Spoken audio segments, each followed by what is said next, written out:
Linear regression is not a bad, scary thing. And again, typically we have a machine doing this. Linear regression, by the way, if you have a TI 83 or 89, it'll do linear regression for you.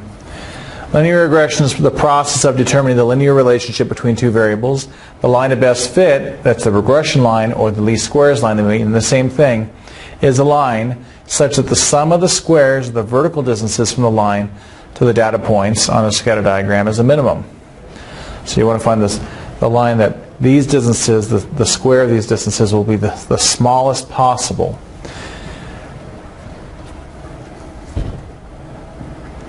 I know back in the day, like when I was in high school, we hadn't learned this yet, and so we used to just plot our data and draw a line through it and come up with a line. Wouldn't necessarily be the best line.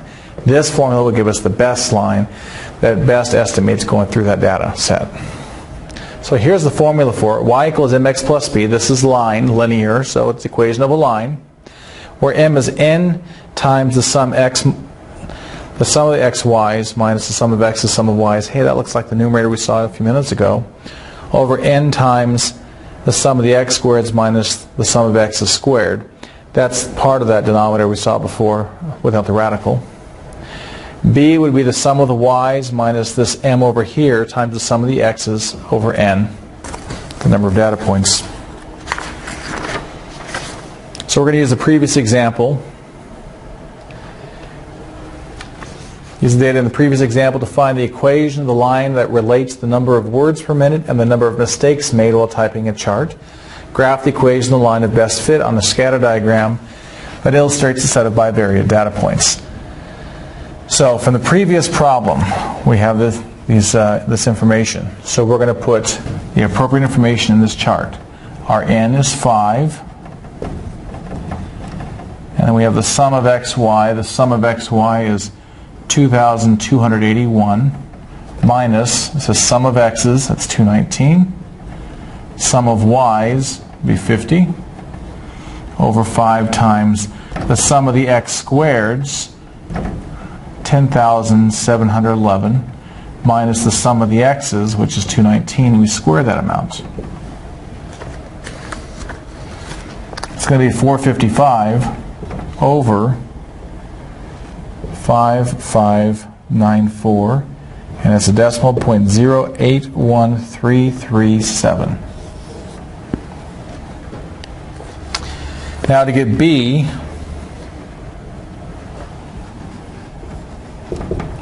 B is going to be the sum of the y's minus m times the sum of the x's over n. So B is going to be 50 because the sum of the y's is 50 minus this value, 0.081337, times the sum of the x's, which is 219. So B equals 6.437. So Y equals 0.0813x plus 6.437.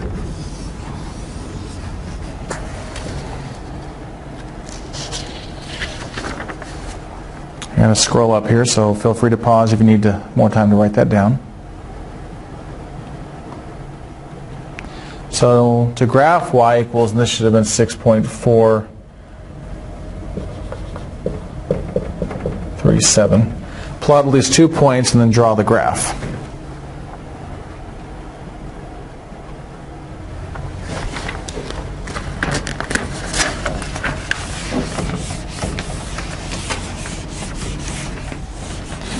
So if we go at 3 points here, 10, 20, 30, plug these in, you're going to get these points from the equation. And then on this graph here, what I have plotted, the green are the actual data points, and the red are the points plotted from the equation. So this is the line of best fit, and these are the actual data points. So like this one, the person had a higher number of words per minute and a higher number of mistakes. Here's at 24.8. Here's a person who had greater words per minute but fewer mistakes. So being below the line is actually a good thing. Being above the line means you have too many mistakes. So this is the person who was at 53 words per minute with 12 mistakes. And this one here is the person with 64 words per minute and 67 words per minute with 11 mistakes.